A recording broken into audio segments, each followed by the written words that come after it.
नमस्कार मंडळी, गावाकडची चव ह्या युट्यूब चॅनलवरती आणि फेसबुक पेजवरती तुमचं सगळ्यांचं मनापासून स्वागत आहे। आज आपण बघा रानात आहे, ही मस्त अशी हिरवीगार आहे का नाही टोमॅटोची बाग आहे बघा, एकदम छान अशी मस्त तेवढीच फळं पण आलेली इथं आणि तेवढीच फुलं पण आहेत। आणि आमच्या तंबाट्याच्या झाडाची बांधणी चाललेली, ही आमची झाड आहेत ना, म्हणजे तंबाट्याची बाग आहे आमच्या जावची दिरांची आहे।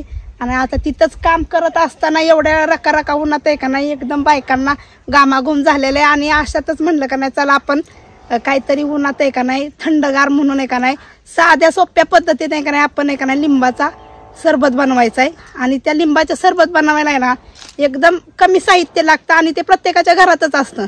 तर चला आता आपण एकदम साध्या पद्धती का नाही सरबत बनवणार आहे। तर रानातच आहे का नाही शेजारी आमच्या इथं नारळाचं झाड आहे, त्याच्यातच अशी पुदिन्याचा सुद्धा झाड आलेलं आहे। तर आपण थोडंसं ना आपल्या त्या सरबतात आहे ना पुदिना टाकायचा आहे।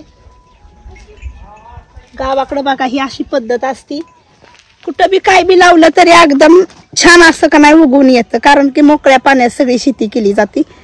चला आता आपण सरबत बनवायला सुरुवात करू। असताना आपल्याला रानात कुठली घागर आली या किंवा फ्रीज मधलं तरी पाणी आले या, तर आता बायकांना असं ताण लागली की पाणी प्यायला आपण टावेला लावून असे बघा कळशीला ठेवलेले एकदम घागरीतल्या पाण्यासारखं पाणी होतं बघा। तर ह्याच पाण्याचं म्हणलं आपण सरबत करायचा, म्हणून आता ह्याचाच बघा करते आहेत आणि 2-4 पोरं पण आहेत, त्याच्यामुळे एवढं मोठं पातेलं घेतलंय बघा। आता सरबत बनवायला ही घरणीच बघा पुढे साखर आणलेली आहे, 2-4 लिंब घेतलेली आणि इथंच बांधाला का नाही पुदिना होता तो घेतलेला आहे। आपल्याला ह्यो सुद्धा धुवून घ्यायचा आहे आणि नंतर आपल्याला हे टाकायचं आहे, हे सुद्धा धुते मी।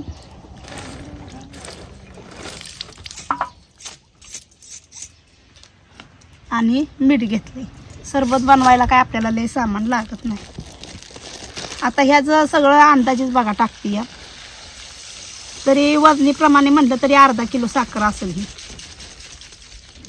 अशी आंब्याच्या झाडाखाली बसून आणि रानात काम करता करता का नाही असं सरबत प्यायचं म्हणलं का नाही तर लयच भारी बघा। आता ही लिंब कापून टाकते मी ह्याच्यात।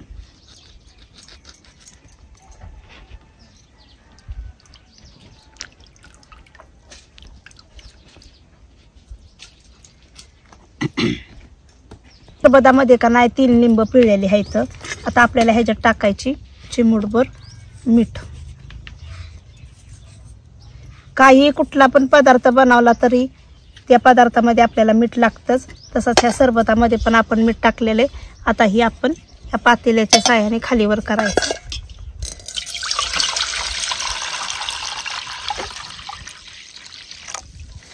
आता कोणी पिठी साखर वापरून सुद्धा सरबत करतात, पण आपल्याला काय रानात असं काय साधनच नाही, त्याच्यामुळे आपल्याला ह्या 2 भांड्याच्या मदतीने आपल्याला असं खालीवर करावं लागणार आहे।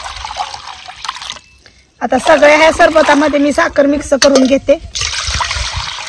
सगळीकडं आपलं साखर ढवळून झालेली बघा, एकदम मस्त अशी साखर सगळी गारलेली, मस्त असा सरबत आपला तयार झालेला आहे। आता ह्याच्यामध्ये आपल्याला टाकायचं पुदिना थोडा थोडा तुकडं करून।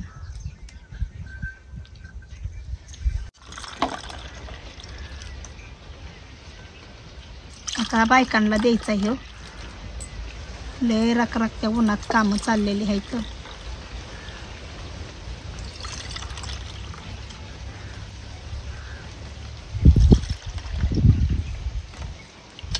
जसं लिंबू आपल्या शरीराचं का नाही पचनक्रिया करतं, तसंच आपला हा पुदिना सुद्धा आपल्याला पचनक्रिया करायला मदत करतं, म्हणून ह्यातलं एकच पान आहे का नाही असं फुलपात्र्यात मी टाकते।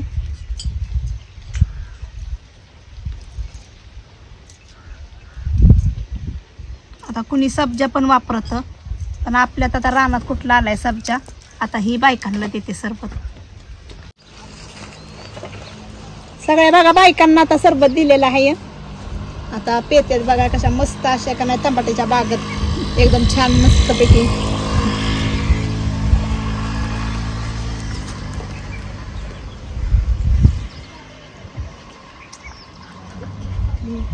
काही रानात काम करत असताना का नाही आमच्या खेडेगावात अशीच पद्धत असते, असं उन्हातानाचं काही सुद्धा बनवून म्हणलं का नाही तर हीच करायचं। तर आता बायकांना एकदम उन्हाचा तडाखा झाल्यामुळे का नाही आपण सरबत केला, तर कसा काय सरबत झाला होता आपला एकच नंबर छान झाला होता ना. तर चला मंडळी, आमचा आजचा जर व्हिडिओ रानात काम करत असताना सरबताचा जर आवडला असेल तर आमच्या व्हिडिओला लाईक करा, शेअर करा, सबस्क्राईब करा. लिंबाचा सरबत बनवलेला कसा काय वाटला का नाही ही कमेंट मध्ये कळवायला नक्कीच विसरू नका. चला भेटूया पुढल्या रेसिपी मध्ये एक नवीन पदार्थ घेऊन. तोपर्यंत धन्यवाद.